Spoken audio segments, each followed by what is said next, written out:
ಇನ್ನು ಬೆಂಗಳೂರು ಗ್ರಾಮಾಂತರ ಲೋಕ ಕ್ಷೇತ್ರದಲ್ಲಿ ಡಿಕೆ ಸುರೇಶ್ ಅಬ್ಬರದ ಪ್ರಚಾರ ನಡೆಸ್ತಾ ಇದ್ದಾರೆ.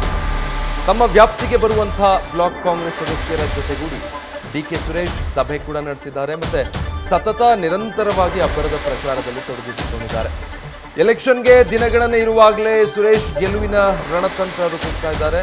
ಈ ಹಿಂದಿನ ಚುನಾವಣೆಗಳಿಗಿಂತ ಈ ಬಾರಿ ಉತ್ತಮ ಫಲಿತಾಂಶ ಬರುತ್ತೆ ಅನ್ನೋ ಆತ್ಮವಿಶ್ವಾಸದ ಮಾತುಗಳನ್ನು ಆಡಿದ್ದಾರೆ. ನ್ಯೂಸ್ ಫಸ್ಟ್ಗೆ ಬೆಂಗಳೂರು ಗ್ರಾಮಾಂತರ ಕ್ಷೇತ್ರದ ಅಭ್ಯರ್ಥಿ ಡಾಕ್ಟರ್ ಸುರೇಶ್ ಈ ಹೇಳಿಕೆ ಕೊಟ್ಟಿದ್ದಾರೆ. ಕೆಲಸವೇ ನನ್ನ ಶಕ್ತಿ, ಕೋಪವೇ ನನ್ನ ವೀಕ್ನೆಸ್ ಅಂತ ಡಿಕೆ ಸುರೇಶ್ ಹೇಳಿದರು. ಅತ್ತಿಗೆ ಅಣ್ಣನ ಮಗಳು ಐಶ್ವರ್ಯ ಪ್ರಚಾರದ ಬಗ್ಗೆ ಇಂಟ್ರೆಸ್ಟಿಂಗ್ ಮಾತುಗಳನ್ನು ಕೂಡ ಆಡಿದ್ದಾರೆ. ನ್ಯೂಸ್ ಫಸ್ಟ್ ಜೊತೆ ಈ ಎಲ್ಲ ವಿಚಾರಗಳ ಕುರಿತು ಡಿಕೆ ಸುರೇಶ್ ಮುಕ್ತವಾಗಿ ಮಾತನಾಡಿದ್ದಾರೆ. ಸೊ ನಮ್ಮ ಪ್ರತಿನಿಧಿ ಸಭಾ ಹಕೀಂ ಅವರನ್ನು ಮಾತಾಡಿಸಿದ್ದಾರೆ. ಏನೆಲ್ಲ ಹೇಳಿದ್ದಾರೆ ನೋಡಿ.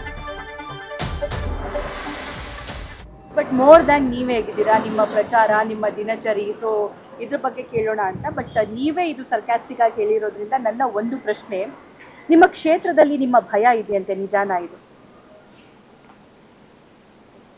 ವಿರೋಧಿಗಳಿಗೆ ನನ್ನ ಭಯ ಇದೆ, ಜನರಿಗೆ ಆ ಭಯ ಇಲ್ಲ. ಜನಸಾಮಾನ್ಯರಿಗೆ ಆ ಭಯ ಇಲ್ಲ.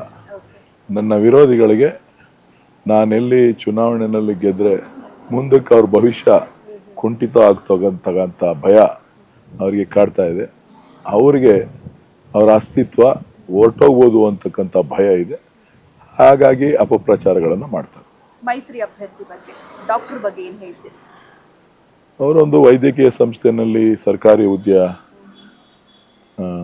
ಡೈರೆಕ್ಟರ್ ಆಗಿ ಕೆಲಸ ಮಾಡಿದ್ದಾರೆ. ಆಡಳಿತಾಧಿಕಾರಿಯಾಗಿ ಮಾಡಿದ್ದಾರೆ ಹೊರತು ಬೇರೇನೂ ಹೆಚ್ಚಿನ ಹೇಳುವಂಥ ವಿಚಾರಗಳಿಲ್ಲ.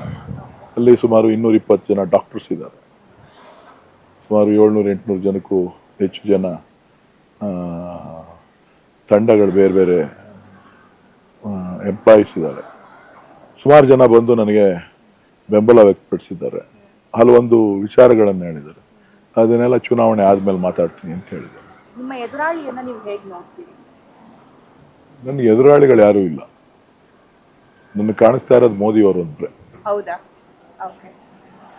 ಎದುರಾಳಿಗಳು ಯಾರು ಇಲ್ಲ? ಎದುರಾಳಿಗಳಲ್ಲಿ ಎದುರಾಳಿ ಹೆಸರಿನಲ್ಲಿ ಯಾರು ಓಟ್ ಕೇಳಿದ್ರೆ ಎದುರಾಳಿ ಅಂತ ಕೇಳಬೇಕು. ನಿನ್ನೆ ಪ್ರಚಾರದಲ್ಲಿ ಮಾತಾಡ್ತಾ ಇದ್ರು, ಡಾಕ್ಟರ್ ಭಾಷೆಯಲ್ಲೇ ಅವರು ಮಾತಾಡ್ತಾ ಇದ್ದಿದ್ದನ್ನು ನಾವು ನೋಡಿದ್ವಿ, ನೀವು ಕೇಳಿರ್ಬಹುದು ಅಂತ ಅನ್ಕೊಳ್ತೀನಿ.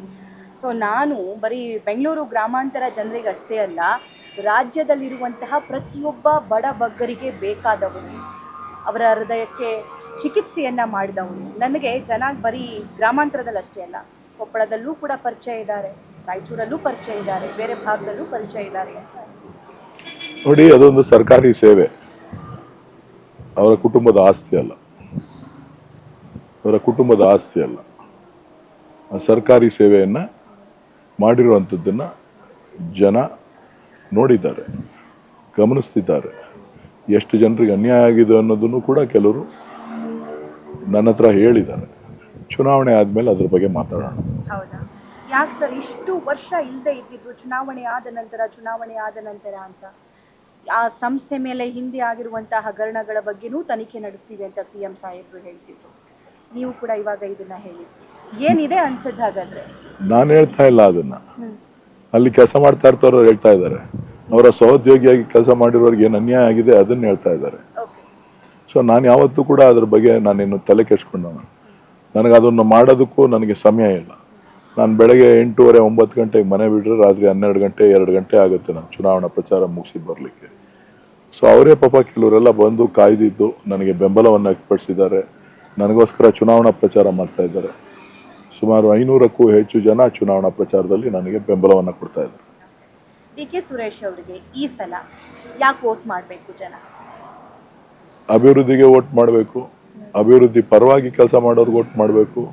ಕ್ಷೇತ್ರದಲ್ಲಿ ನಿರಂತರವಾಗಿ ಏನು ನಾನು ಕೆಲಸ ಕಾರ್ಯಗಳನ್ನು ಮಾಡಿದ್ದೇನೆ ಅದಕ್ಕೆ ವೋಟ್ ಮಾಡಿ ಅಂತ ಕೇಳ್ತಾ ಇದ್ದೀನಿ.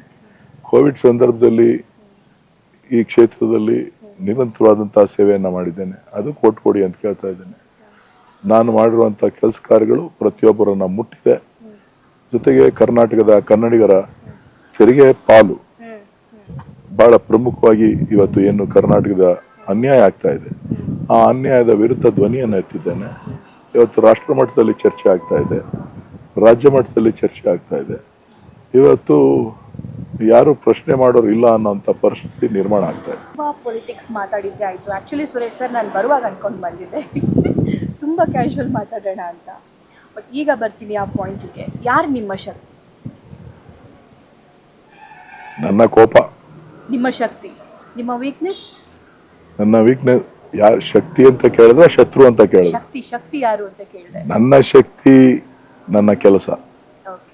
ನಿಮ್ಮ ವೀಕ್ನೆಸ್? ನನ್ನ ಕೋಪ. ಹೌದಾ? ಓಕೆ ಸರ್, ಈ ಕಲಿಯುಗದಲ್ಲಿ ಅಣ್ಣ ತಮ್ಮಂದ್ರು ಅಂತಂದರೆ ಬೇರೆ ಬೇರೆ ಥರನೇ ನಾವು. ಬಟ್ ರಾಜಕೀಯದಲ್ಲಿ ಅದು ಕೇವಲ ಕರ್ನಾಟಕ ರಾಜಕೀಯ ಮಾತ್ರವಲ್ಲ, ಇಡೀ ದೇಶದ ರಾಜಕೀಯದಲ್ಲಿ ಪೊಲಿಟಿಕಲಿ ನೀವು ರಾಮ ಲಕ್ಷ್ಮಣನ ಥರ ಇದ್ದೀರಾ. ಏನು ಅನಿಸುತ್ತೆ ಈ ಬಗ್ಗೆ? ಡಿ.ಕೆ. ಶಿವಕುಮಾರ್ ನಿಮ್ಮ ಶಕ್ತಿ ಅಂತ ಫೀಲ್ ಆಗುತ್ತಾ? ನೋಡಿ, ಪೊಲಿಟಿಕಲಿ ಅಲ್ಲ, ಕುಟುಂಬದಲ್ಲೂ ಅದೇ ಥರ ಇದ್ದೀವಿ ನಾವು. ನನಗೆ ತಂದೆ ಸ್ಥಾನದಲ್ಲಿ ಆಶೀರ್ವಾದ ಮಾಡ್ತಾರೆ, ಸಹೋದರನ ಸ್ಥಾನದಲ್ಲಿ ಬೆಂಬಲವನ್ನು ಕೊಡ್ತಾರೆ, ಸ್ನೇಹಿತನ ಸ್ಥಾನದಲ್ಲಿ ನನ್ನ ವಿಚಾರಗಳನ್ನ ಅವರು ಕೇಳ್ತಾರೆ. ಈ ಸಲ ನಿಮ್ಮ ಅತ್ತಿಗೆ ಮತ್ತು ಅವರ ಮಗಳು ನಿಮ್ಮ ಐಶ್ವರ್ಯ ಅವರು ಕೂಡ ಅಖಾಡದಲ್ಲಿ ಪ್ರಚಾರದಲ್ಲಿ ಫಸ್ಟ್ ಟೈಮ್ ಅನ್ಸುತ್ತೆ ಐಶ್ವರ್ಯ ಅವರು ಬಂದಿದ್ದು. ಏನ್ ಅನ್ನಿಸ್ತು? ನನಗೆ ಆಶ್ಚರ್ಯ ಆಯ್ತು. ಎಲ್ಲರೂ ಮನೆಯಲ್ಲ ಎಲ್ಲರೂ ಕೂಡ ಚುನಾವಣಾ ಪ್ರಚಾರಕ್ಕೆ ಹೇಳ್ಬಿಟ್ಟಿದ್ದಾರೆ ಅಂತ. ಸೊ ಅಪೋಸಿಷನ್ ಅವರು ಕೂಡ ಎಲ್ಲ ಕುಟುಂಬ ಸಮೇತ ವಂಶ ಪೂರ್ತಿ ಇಳಿದಿರೋದ್ರಿಂದ ಅವ್ರಿಗೂ ಕೂಡ ಸ್ವಲ್ಪ ನಾವ್ಯಾಕೆ ಮನೆಯಲ್ಲಿರ್ಬೇಕು ಅಂತೇಳಿ ಅವರು ಕೂಡ ಈ ಬಿಸಿಲಿನ ದಗೆನಲ್ಲಿ. ಅದು ನಿಮ್ಮ ಮೇಲಿನ ಪ್ರೀತಿಗ ಅಥವಾ ಎದುರಾಳಿ ಮೇಲಿನ ಭಯಕ್ಕ? ನನ್ನ ಮೇಲಿನ ಪ್ರೀತಿ ಮತ್ತು ಗೌರವಕ್ಕೆ. ಅಲ್ಲ, ಅವ್ರ ತಂದೆ ಎಲೆಕ್ಷನ್ ಅಲ್ಲೂ ಕೂಡ ಐಶ್ವರ್ಯ ಅಷ್ಟು ಕಾಣಿಸ್ಕೊಂಡಿರ್ಲಿಲ್ಲ. ನಿಮ್ಮ ಎಲೆಕ್ಷನ್ ಅಲ್ಲಿ ಇಷ್ಟೊಂದು ಪ್ರೀತಿಯಿಂದ ಇಲ್ಲ. ಅವಳು ಯಾವತ್ತು ಅವ್ರು ನಮ್ಮ ಅಣ್ಣನ ಎಲೆಕ್ಷನ್ ಅಲ್ಲೂ ಯಾವತ್ತು ಎಲ್ಲೂ ಆಚೆನೆ ಬಂದಿಲ್ಲ. ಇದೇ ಮೊದಲನೇ ಬಾರಿಗೆ ನನಗೆ ನಿಂತ್ಕೋಬೇಕು ಅಂಥೇಳಿ ಇವತ್ತು ಅನೇಕ ಕಡೆ ಕಾಲೇಜ್ಗಳಲ್ಲಿ ಯೂತ್ಸು ಬೇರೆ ಬೇರೆ ಕಡೆ ಕೆಲವು ಅಪಾರ್ಟ್ಮೆಂಟ್ಗಳು ನಾನು ಹೋಗ್ಲಿಕ್ಕೆ ಆಗದೆ ಇರುವಂಥ ಸ್ಥಳಗಳೆಲ್ಲ ಹೋಗಿ ಕ್ಯಾಂಪೇನನ್ನು ಮಾಡ್ತಾ ಇದ್ದಾರೆ. ನ್ಯೂಸ್ ಫಸ್ಟ್ ನಿರ್ಭೀತಿಯಿಂದ ನಿಮ್ಮ ಪರವಾಗಿ.